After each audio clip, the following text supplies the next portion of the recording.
Om Guru Brahma Guru Vishnu Gurudevo Maheshwaraha Guru Sakshat Parabrahma Tasmai Shri Gurave Namaha Akhandamandalakaram Vyaptam Yena Characharam Tatpadam Darshitam Yena Tasmai Shri Gurave Namaha Vasudeva Sutam Devam Kamsa Chanuramardhanam Devaki Paramanandam Krishnam Vande Jagadgurum.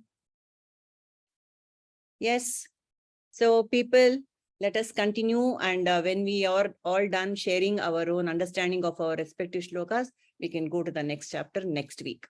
Who will start? Kamala. Okay, Purnaji. Okay, which verse is that? Let me pull it up. This is 2.55. Okay, let me just quickly. You chant in the meanwhile, not a problem.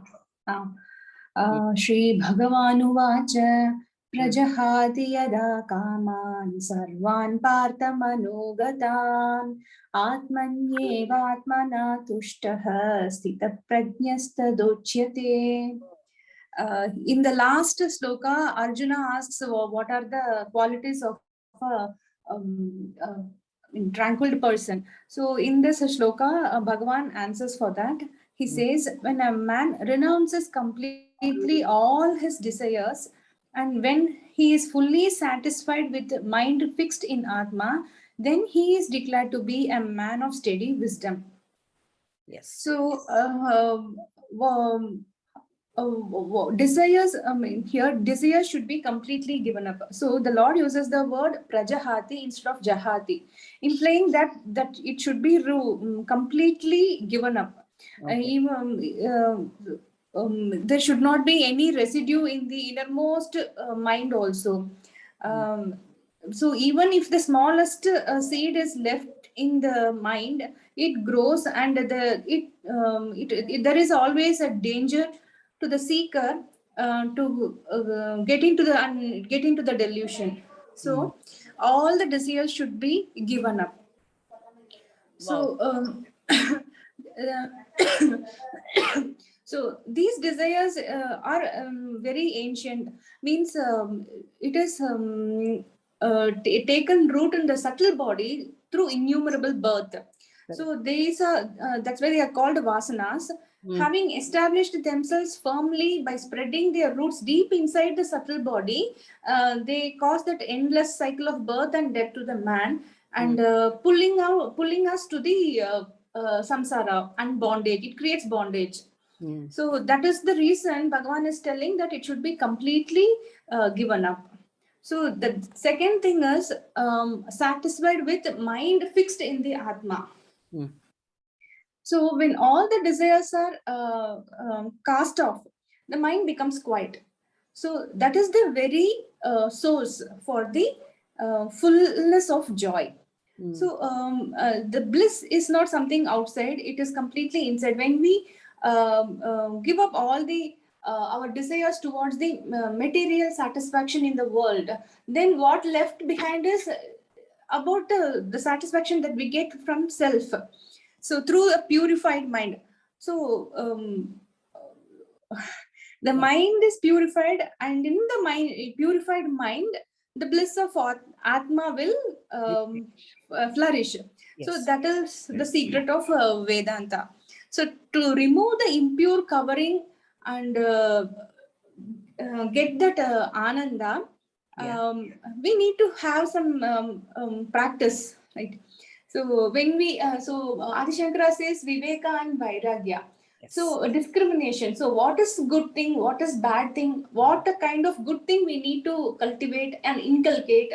So when we start getting into the discipline of higher desires, then automatically this material attraction, all those things will come down.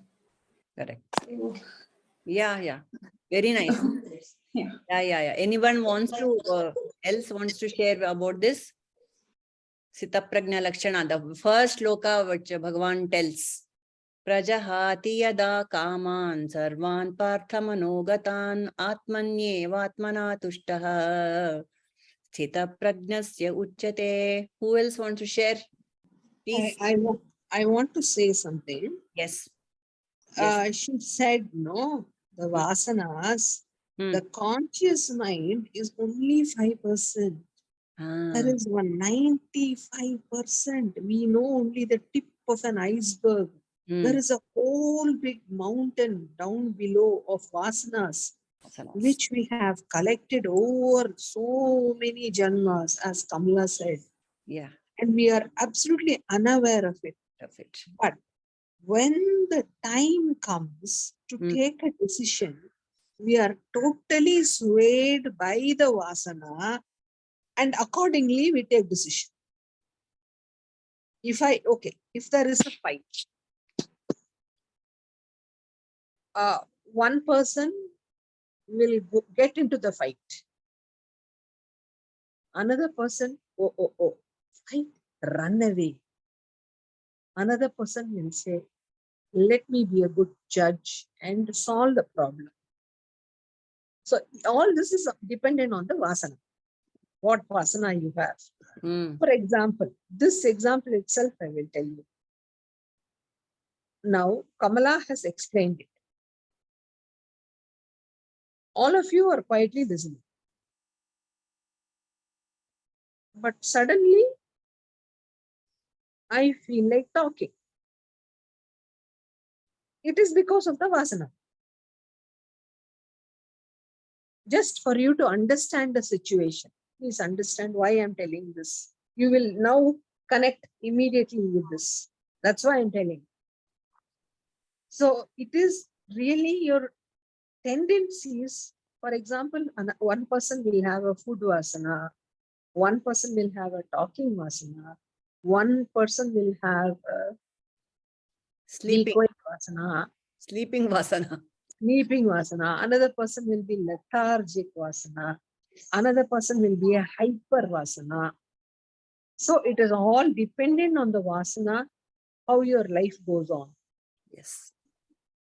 Right. So our job now is to closely watch our own self. Yes. What am I doing? Why am I doing? I don't want to participate in this. Why am I participating? Because I have interest. I'm seeing a point. This way, we will understand the verse better because of the 9-10 perspectives given by all 10 of us, that this class is becoming interesting. Thank you. So, yeah, so that a small window of opportunity we have between the vasana, which is in the subconscious mind, which translates into action when it comes to the conscious mind. It is instantaneous, it's instinctive. But as human beings, we have a small window of opportunity to consider, use our viveka and see whether I should do it or not do it. That is the beauty of human life. And that is why all the teachings, isn't it? And like Kamala pointed out, Prajahati means completely discard, root, der sahita kithakodu. Prajahati means it's not just trimming the branches. It is like uprooting and throwing it out. The vasanas. Sounds impossible, but jnana is the only way. Because like all the gurus say, and we have heard all these, so many times, it's impossible to like subdue the mind completely, or the vasanas empty out the bucket completely. The only way is to transcend it, go beyond it, see it as a witness.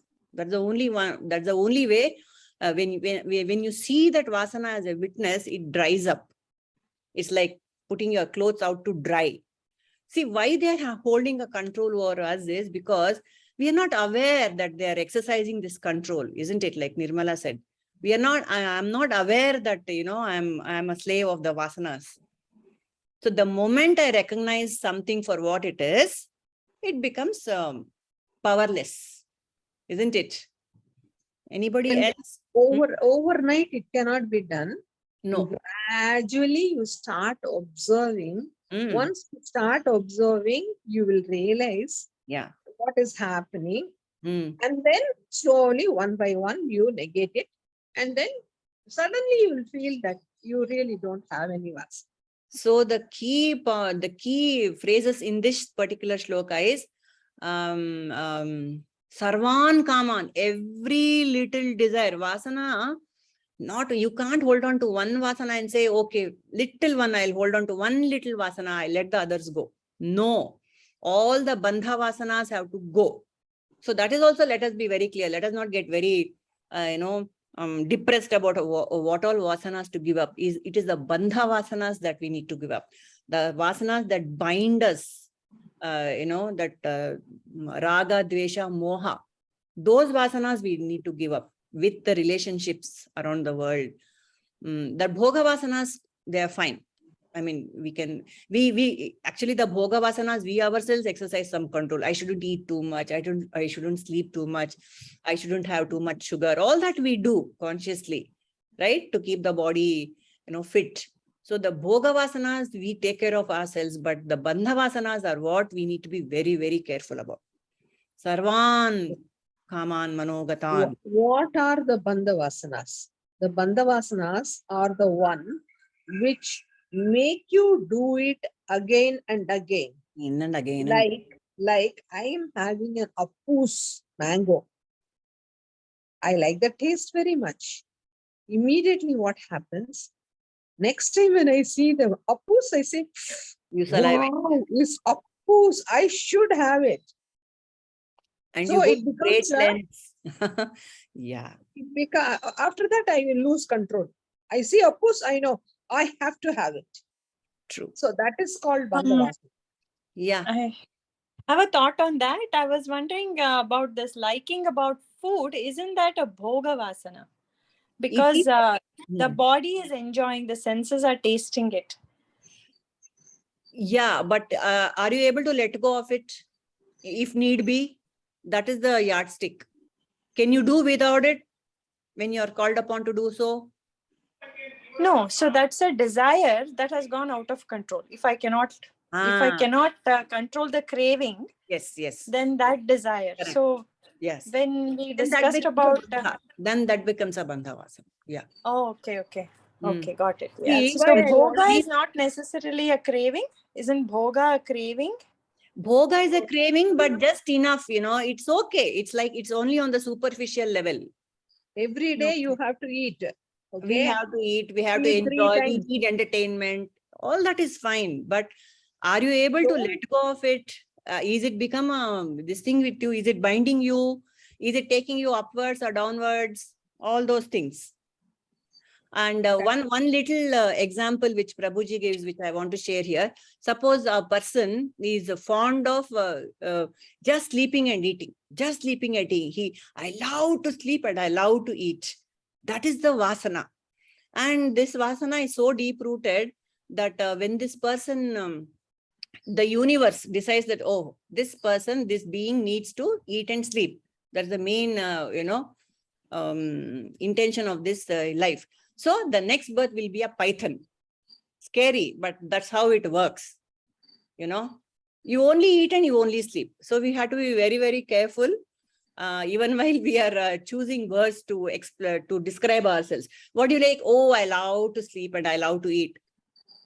Actually, we don't. I mean, that's not the whole and soul of my life, but we tend to say such things. So let's not do that. And be very, very careful how we want to describe ourselves. So that is how a bhoga vasana turns into a bandha vasana and takes us lower to a lower birth, is what is the point of it all. That's all. Sumati. Okay now.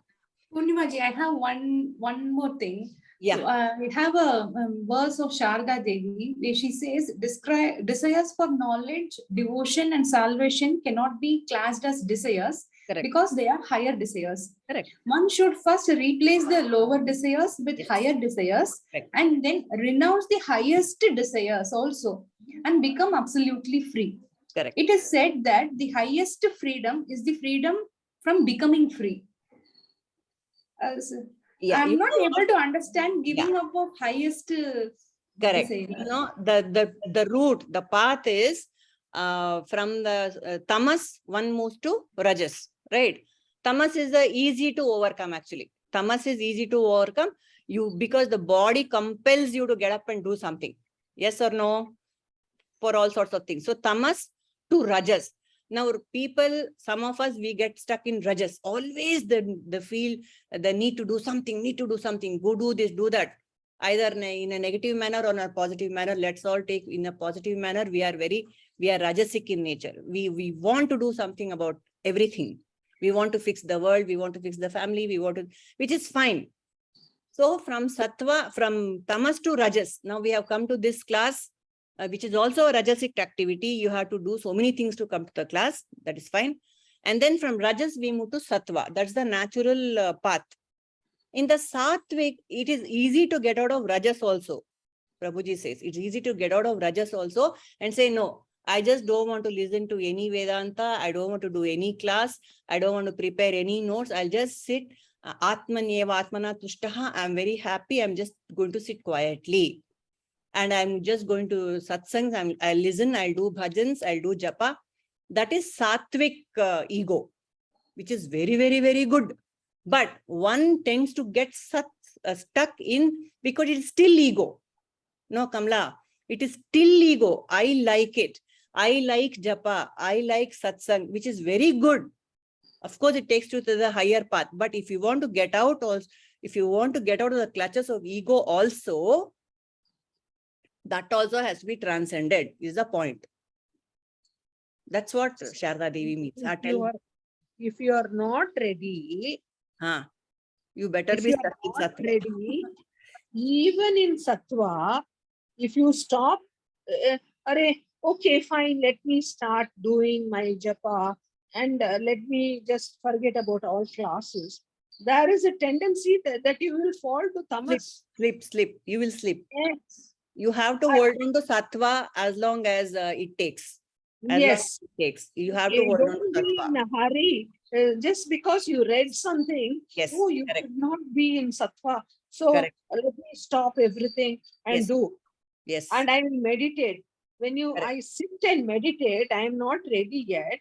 You know what will happen? I'll get the weirdest of things in my mind. So correct. So Kamla, she is very correct. Nirmala has got a super point. We should not be in a hurry to drop the sattvic desires also. Let us go with the Shravana, Manana, Nididhyasana. At any point of time, we have to be in one of those modes. There is no choice. When the sattvic ego we have to be in two of those modes, Rajasic and Sattvic. Balancing. Rajasic is attending Bhagavad Gita class. Correct. And Sattvic is doing japa meditation. You simultaneously do. There will be a point when you come that you feel, okay, I've attended enough classes. Now let me just be quiet and be steady. Correct. That way, what will happen is I will balance correctly and then I will not. In fact, the sattvic ego people also, they'll become very attached to all their practices. For example, people want to do puja, ritualistic puja and all that. They'll get very irritated if they're disturbed, if their time is not given to that, if some external factors force them to forego it for a day. They get very disturbed. There is not real sattva also. It's difficult to come by to that state of tranquility, isn't it? So, it is a gradual process. It is evolutionary. It is not revolutionary. We have to go very slow on this path. We will read many things. That is not applicable. No. Yeah, that is not applicable, number one. Number two, I think, one more example, what Kamala just said about what Sharda Devi has said, come out of this thing also. There are Rajasic people, there are Rajasic, like Ravana, he was a Rajasic Bhakta. Like so many demons, they are Rajasic Bhaktas, they Rakshasas. They want God, they want to see God, and they go to such lengths to see God.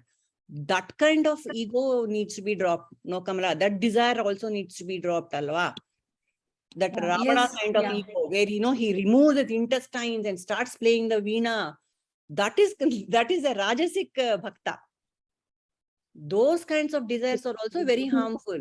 To the extent that he got He Lord shook the Shiva's Kailas Atmalingam. also. He shook Kailas also. Yeah, yeah, No, yeah. he got Shiva's Atmalingam. Atman, that's what he got. Because, And Bhagavan Buddha also, his desire for salvation, it almost, he starved for days. He went barefoot, searching all over. And he became so weak and he was lying on the ground almost dead.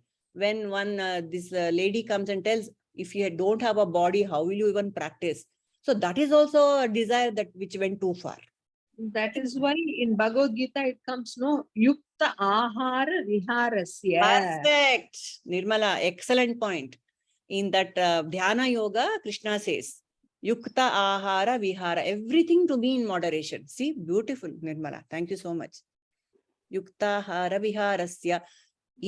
Eat moderately, sleep moderately, meditate moderately, everything in moderation. That is the path. What I did was, only yesterday, people are saying Brahma Muhurtam, you should meditate between 3 to 6. That is the best time to do. So what I did, I woke up at 2:45. Suddenly, I got disturbed. I got up at 2:45. So I said, wow, 3 to 6 days, it's a good time to meditate. I sat down. I meditated, of course. But then, you know what happened? I got disturbed. Whole day I've been sleeping. I'm not steady. I'm absolutely, spoiled my routine. So what does it mean? I am not fit enough. So this has to be done gradually. From 5 to 6 you should do. Then slowly from 4:30 to 5 you can do. Then 4 to 4:30. Then 3:30 to 4. Then 3 to 3:30. Like that it has to go. Out of the blue you say, no, I will meditate from 3 to 3:30. And what I did was the whole day gone. Correct. So I came across a nice story, which, it's called the 2-minute rule. 2-minute rule. Okay. The problem with us is, like Nirmala says, we tend to, we get very too much josh we get, and we want to do everything perfectly, like she said. But break it down. 2 minutes. I want to read 1 page of a book every day. It's an achievable goal. I want to read 1 whole chapter every day of the Gita, 1 whole chapter. No. 1 page you start reading. It's very achievable. Through the day, at any point of time, you read 1 page. 1 chapter of the Gita, no. 1 verse, doable. Like this, break all the goals down into doable bits. So this is the 2-minute rule, it is called. Whatever you want to do for half an hour, do it for 2 minutes. Let us see. You first achieve that, and then go to 2.5, 3, 5, whatever. So this is a beautiful shloka with Nirmala shared. This is in the Dhyana Yoga. Yuktahara viharasya yuktate chetasya karmasu. Yukta swapnava bodhasya yogo bhavati dukkha. So whatever we do in moderation becomes yoga. Temperate in eating and recreation, balanced in work, regulated in sleep, can mitigate all sorrows by practicing this yoga of the 2-minute rule. What do you say? Beautiful. I'm so happy. Excellent. Wonderful. Thank you so much. Thank you, Nirmala. Very All nice. right. Can I share a story like with regarding to the Yes. question that she was asking, I think Kamala, Yes. about Yes. so Yes, Pragati. from Guru Charitra, like one of the chapter, it talks about Sushila and Vishnudatta. They both, I think after Vishnudatta is able to see Lord Dattatreya, he invites him over for eating food on one Mahalaya Amavasya day.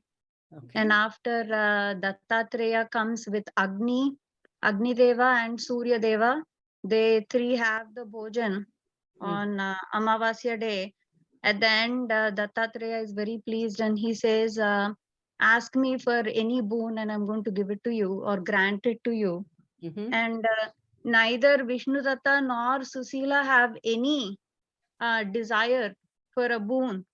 Okay. Then Lord Agni and Lord Sun are astonished that they don't even have a desire for moksha. Mm. So I think that is, so the highest desire, the highest goal of any person in life would be attaining moksha. And so freedom from that highest goal, which is not even having the desire to attain moksha, Yeah. to have no desires at all, Yeah. is what that story depicts. Atmanyeva Atmana Truptaha. You are so happy within yourself that you have no desire for anything else. Very beautiful, Pragati. Very nice. Okay. Excellent. People are asking to tell stories. I am taking liberties. I'm sorry. Yeah? I think I should also be like Pragati. Ayoyo. Anyone else wants to share any story? Megha? She left. Megha, I think time ho gaya. Okay. Anybody else? Who is the, yeah, Pragati, what about you? Will you share your verse, whatever you wanted to share? Yeah, I mean, I didn't prepare a lot, but I wanted to read Shloka 69 from chapter 2. Sure. I don't have a story relating to that, but No problem. You go ahead and tell us. 69, right? yeah, 69. Okay. Let me go to. Yeah, you chant. I will I put. can chant, okay. Yeah, please. Ya nisha sarva bhutanam tasyam jagarti samyami Yes. yasyam jagrati bhutani Yes. sa nisha pasyato munehe. Hey, yes. Beautiful. So, ya nisha sarva bhutanam. So all the creatures, sarva bhutanam is all the elements or all creatures. Ya nisha, what they think is sleep. Tasyam jagarti samyami. That sleep, what they think is actually a wakeful state for me. Yasyam jagrati bhutani. What all the people think is a wakeful state. Sa nisha pasyato munehe. It is thought to be a sleepful state by the munis. Yes. So it actually means like what we normally colloquially use for being awake and being asleep. Yeah. Is wakefulness is just we are depicting it in relation to the body. Yeah. Our body is awake, but we are not conscious. Our soul is not awake. So such a state where only the body is awake and the soul is not awake is actually a sleep, which is considered a sleepful state by all the Mahayogis and the Munis. Correct. And what we think we are sleeping, but during sleep, we don't have any desires, we don't have any thoughts, and it is a complete thoughtless state in a deep sleep. So such state where all the indriyas are calmed down, that is in fact the most wakeful state, and it is one step closer to the consciousness or awareness of the soul. Correct. Perfectly said. So why am I, actually I'm a walking dead when I'm awake? Because I don't see the God which is in front of me. No? Right. The Muni sees when he is awake also, he sees God. When he is sleeping also, he sees God. Whereas I, as a mere mortal, when I'm awake, I see only names, forms, objects. I have a name for everything.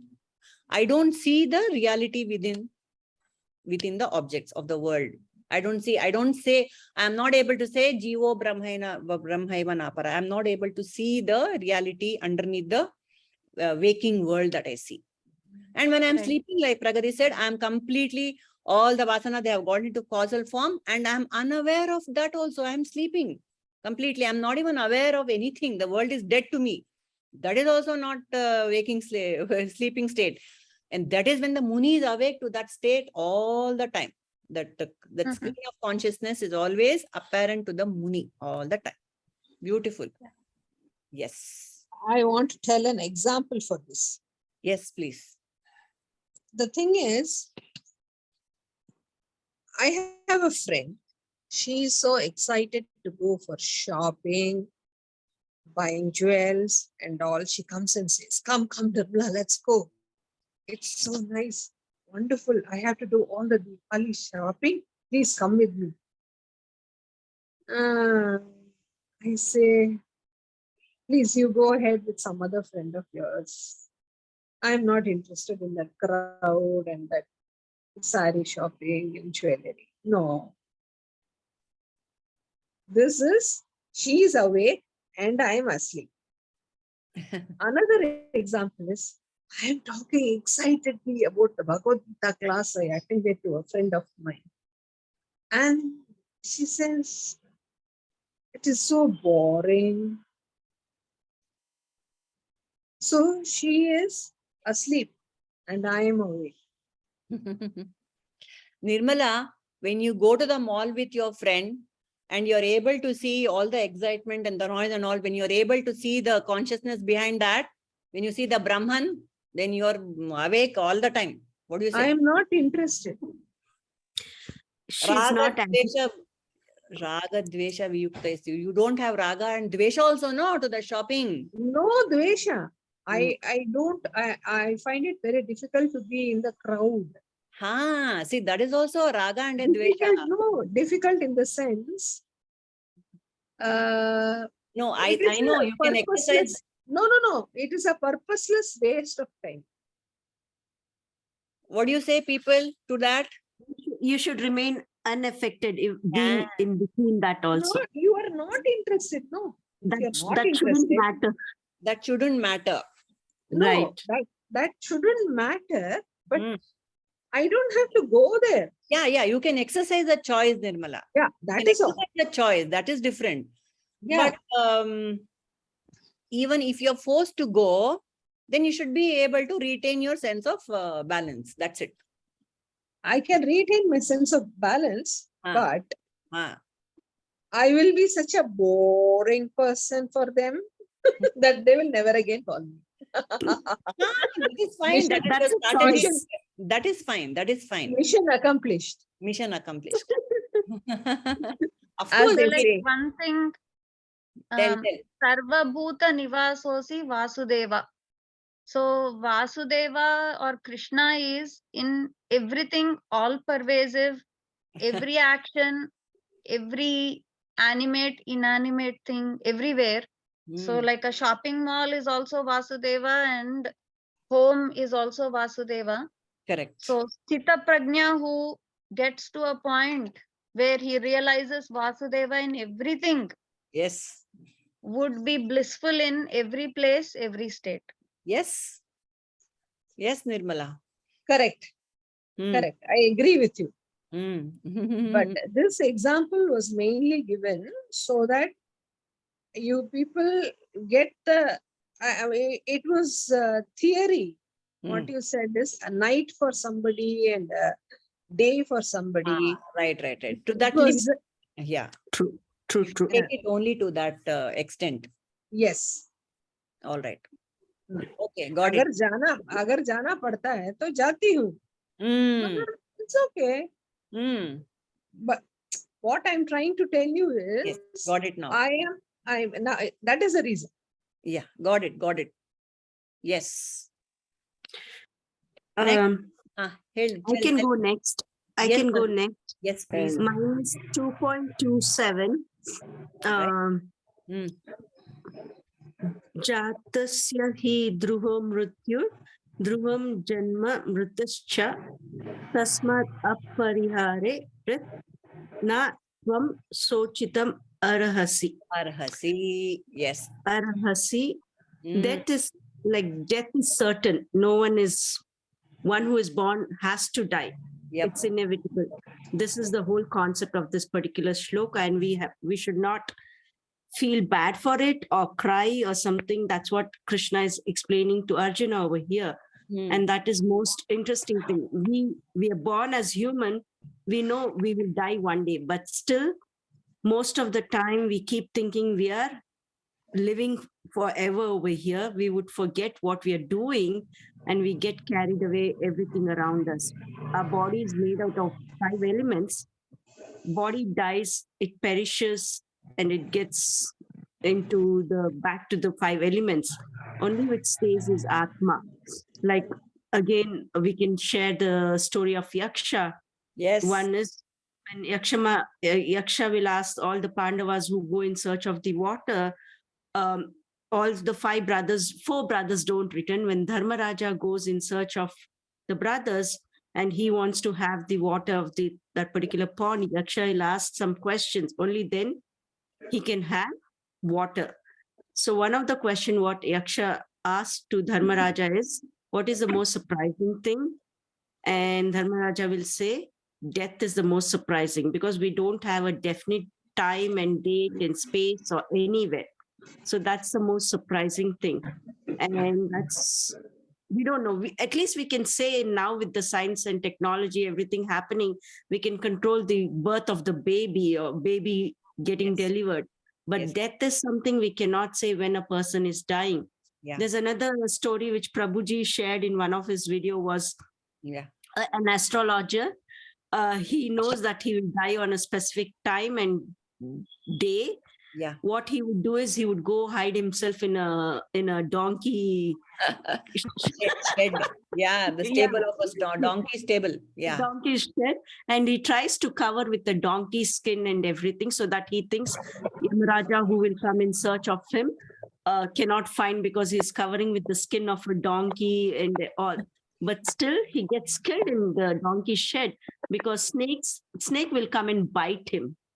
And then he gets killed over there, and Yamaraja will say, your death was written in donkey shed. So death is inevitable. That's another example. We can say how much ever, whoever knows, they will die one day. That's for sure.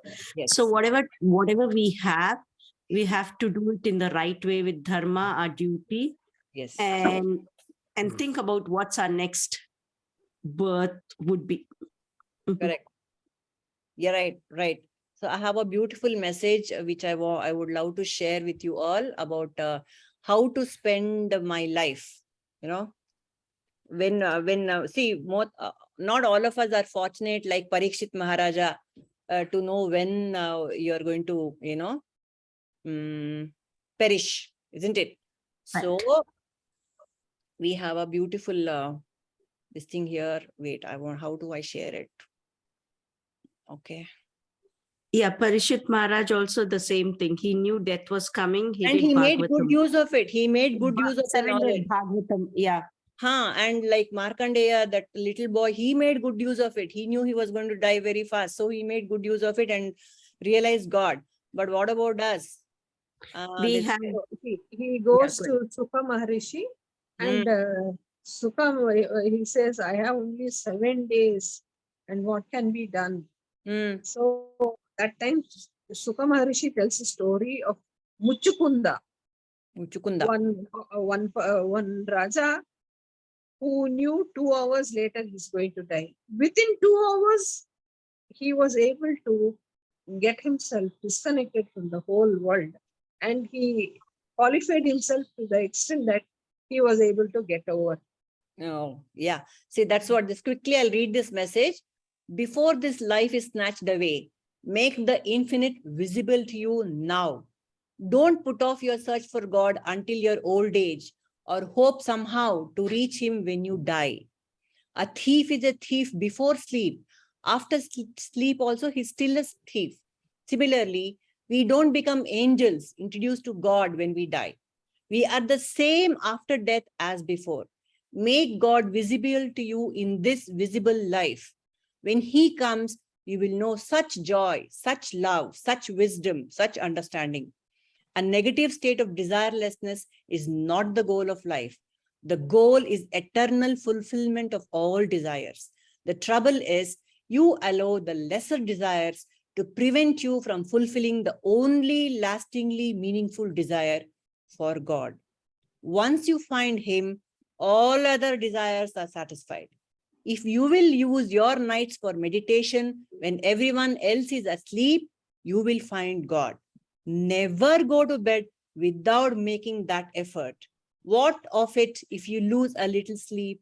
The great sleep of death will get you anyway, but it will be worthwhile if you can reach the deathless state before the grim reaper catches you. Paramahamsa Yogananda. I think that message captured all the essence of what we discussed today, isn't it? Very nice. Beautiful. Send it off to the group. Yeah, please. I will do that. I will do that. So, yeah, Nisha also came here. Everything has come. How to the desire list, the higher desire, lower desire, all that has come. Yes, Sumati, you want to say something? I want to share that Yogananda Paramahamsa ji's ashram, which he set up in San Diego, is very close to our home. Wow. You're Close in the sense it's about half an hour drive. wonderful. But we have gone and visited his kutira, and it's beautiful. It's beautiful, right? Yeah. So that was the first book which introduced me to spirituality, so to speak, the autobiography of a yogi, isn't it? For Yes. most of us. For Yes, most of us. wonderful it was. Yes, absolutely. To do that goal that you said, instead of one chapter a day, I should do half page a day and read the book, I think. Yes, let's do Yes, that. because I haven't done it. I have that book with me for almost 5 years, I think, but I haven't yet read it. Haven't read it. Oh my God, that was a starting point. That was the ignition key. You know, neutral gear, but it was one which started us on the path. Most of us, Many things are explained, and yeah, your thirst for knowing Yeah. more is satisfied. yeah. It is inculcated. ignited. It's ignited. Yes, ignited. Sumati, half a page a day. I will. Yes, right today. Report to us. Yes. Thank you. Thank you for giving me this. We'll all do that, Purnima Yeah, ji. let's all do that. Let's all Yeah. read Yogananda's book. Even I have kept one book like that. I have not read only. Yeah, My what book. Gospels of Ramakrishna. Yeah, you're right. And letters of Swami Vivekananda, huge volume is there. One letter a day, enough. Yeah. No, but we're doing other stuff related to it, so that's good. All right, then who else wants to go first? Who else is there? Megha is back. I will take Shaila, hit me. Shloka 1, madam. She has left. Okay, never mind. Shaila, tell me, Shaila. Oh, Shloka 1, 2.1, madam. Oh, wonderful, super. One. One nimsha, let me pull it up. Sanjaya Uvacha Ada? Yes, ma'am. Okay. I don't think we studied 2.1, but it will be a great opportunity to do that right now. Yes. I don't know the example, but I will just. No problem. Tam tata krupaya vishtamashruporna kulekshanam vishidantamidam vakyam vacha madhusudanaha. Here Sanjaya uses the krupaya, means the compassion. So there are two compassions. One is the divine compassion of God towards the soul on seeing the separation, like I separate myself with the God. Okay. And another is the material compassion I am seeing through the body. Like Arjuna sees when he's in the middle of the war field, when he sees his elders and friends, relatives. Yeah. So the second one is the related to the Arjuna's compassion. So he is very attached to this his relatives and friends, cousins. Okay. Correct. And yeah. So which one should we go for? From where to where we should move? So here Arjuna's like he's Krishna is also called as the Madhu because he destroyed the demon Madhu. So Arjuna's mind, the Madhu is to be destroyed here. So that is explained. Moha. He as Arjuna, so I should behave like do my karma yoga without raga and moha. Correct. Very nice. Very subtle point, no? Seeing Arjuna overwhelmed with pity, his mind grief-stricken, his eyes full of tears, Sri Krishna spoke the following words. So, Krishna is also feeling very much kind towards Arjuna, and Arjuna is feeling very kind towards the relatives. So, which is the kind of attachment we should have? Compassion, which is a compassion that we should nourish within us. Very beautiful point, Shaila. Though we didn't do this shloka, I'm glad we got to do that. So we should know where we should invest our compassion in. That's right. Perfect. Always towards the higher, always towards the higher, always selflessness. So Arjuna's compassion was out of his complete self-centeredness. His compassion was only because of his comfort level. Whereas my compassion should rise beyond my comfort level and extend to the whole world. Loka samasta sukhino bhavantu. Right? Very beautiful point. Thank you. Anything else people want to share today? Padmaja, you haven't said anything.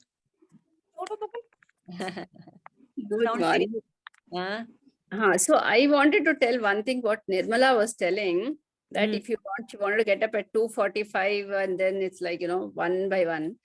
The most important point is not what time you get up. If you want to get up at a certain time, ensure that we sleep, have that thing, sleep early, get up early. If you think that I get up at 4 o'clock, but sleep at 1 o'clock, it will not work. Sleep at 9, 4 will work automatically. I think about it. So that's also very important. So if you have to think ahead, think, much more early.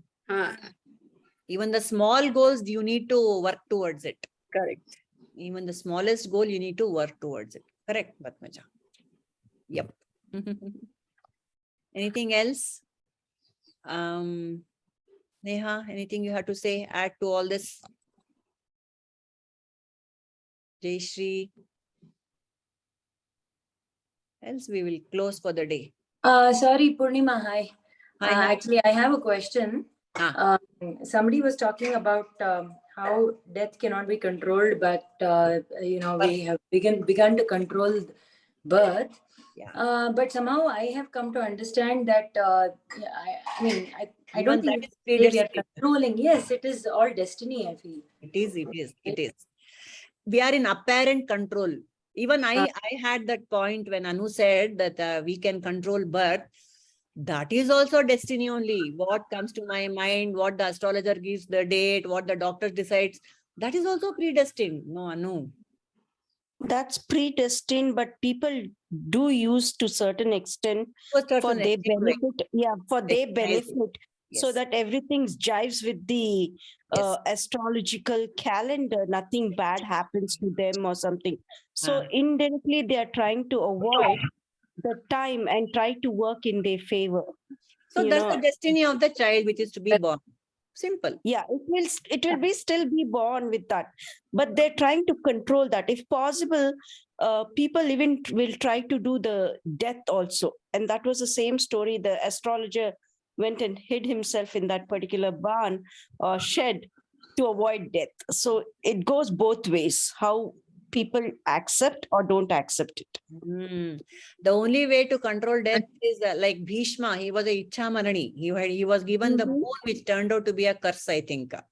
See, even that can become a curse. But when you have Ichha Marana, what happens is, Prabhuji was saying about this, you are already enlightened or a Jivan Mukta, and you will consciously decide when you want to drop the BMI, the body. That is why most enlightened souls and masters like Sai Baba, all these people, they should tell in advance, this is the date, time and thing I'm going to drop my body, isn't it? So, controlling of death can also happen. Death means death of the body is also possible, not for us mortals, but for the Jivan Mukta. That's also there. They say my mission on life on earth is over. Now I'm ready to drop the BMI. I'm ready to drop the body. And they prepare themselves also for that. And they tell the disciples, this is it. I have a story like the donkey one, which she said. I have a little story. And if people have time to hear that, it's a one last story and we'll close. Yes, Nirmal. Yeah. So one man has the thing that he will be visited by God death. He will know that he will die when he sees that black man. He is in Usalambatti, in a Gramam. And That Nirmala, black guy. Nirmala, somewhere some background sound is there. Somebody has to keep their mics mute so that we can hear Nirmala. Just Not please. mics, they're speaking. Ashte. Okay. So the black guy shows his face and there is a question mark in his face. Hmm. And this man, this man, this death has come. So I must go far away. He very fast. He picks up a train, goes to Chennai, takes a flight, goes to Chicago, and goes to the Sears Tower, last floor, and gets in and closes the door, and he sits down. And who again is sitting in front of him is that black guy. And so this man has a question for that black man. So why was there a question mark in you? Yes, you were in Usulambatti. You were supposed to die today. How are you going to reach here before 12 o'clock was my question. Mm-hmm. And correctly, you have come to see a star where you have to die. That's Taka, it. taka, taka, taka, you have come. See? Yes, yes. Yeah, right. No hiding, because this death is beyond, space. And A to B, there is no problem for death to reach. Yo, Deva. Theek hai. Good. Good. Nice stories, nice insights. you. So shall we Thank you. start with the next chapter? Chapter 2, chapter 3 finally, next class? All of them have finished. I think that's it. I thought the important verses, at least one time, we will all read together. It's Or- not possible on Zoom, Nirmala, Okay. for all of us Okay. to read together. It's a bit difficult. Sorry. Okay. Homework. Everyone sits and reads all the stanzas. Where for the people who know the You tell me, is there a way to do that all us together? Let's do. Otherwise, I'm not sure how to go. We should start on chapter 3. We'll start chapter 3. Let's Okay. move on. Start off. That is okay. But Yeah. at least everyone should sit and read once. Yes. So We that, can do the homework, Nirmala. Homework. yes, that's all. That's all. Revisiting your important shlokas of chapter 2, which is very, very important. Yes, yes. All right. Okay, then. See you all. And from November 1st, we will start recording. Yes, one suggestion, Vinaya, tell us fast. Like Purvansh, Madhyansh, and last part, like that 3 part, we can make it and do a overall review, like homework. One person. You do whatever you want. We have taken almost a year to do chapter 2. So, let's move to chapter 3. For those, as a revision for those who missed it, I think, or written, I'll write it and put the. Yes, That will. yes, that will be so helpful, Vinaya. That'll be Okay. really helpful. Thank you so much. Purnima, for the chapter 3, which shloka should we start with? Would you be giving the homework? I'll check and I'll put it off in the group. All right. I'll do that. All right. Thank you. Padmaja, which book are you referring? In no particular book, Nirmala. Okay. Google. Any book, any Bhagavad Gita book will do. But I have shared the link, which I'll share again, which our selected one. That Purnima had shared it. I go through that holy, that one. That is also there. Which one? That online, this Muktanandas. It's very nice. Okay. Okay. All right, then. Let's end for the day. Can you share the link? Sure. I'll do that. Okay. Thank you. Thank you. Asato ma sadgamaya, tamaso ma jyotirgamaya, mrityorma amrutangamaya. Om Shanti Shanti Shanti. Nanembudu nanalla, ideha Manabuddhinanalla Satchidanandatma Shivananunane Shivoham Shivoham Shivoham Lokaha Samastaha Sukhino Bhavantu Lokaha Samastaha Sukhino Bhavantu Lokaha Samastaha Sukhino Bhavantu Harihi Om Tat Sat Shri Krishna Arpanamastu. So this is the how we Thank should you. really mean it when you say Lokaha Samastaha Sukhino Bhavantu and let the energy flow to the world. Thank you all so much. See you next week. Thank you. Bye-bye. Thank you, ma'am. Happy Diwali. Next time, Megha will go first. We'll give Megha the first because she has to go to school. We'll start with Megha. All right? Thank you so much, ma'am. Yes, Thank ma'am. you so much. Thank you. Bye-bye. Happy Diwali to everyone. Yes. Happy Diwali to all. Thank Happy you Diwali. all. Hari Om. Deepavali to everyone. Thank you. Happy Bye-bye. Diwali. Happy Yeah. Diwali.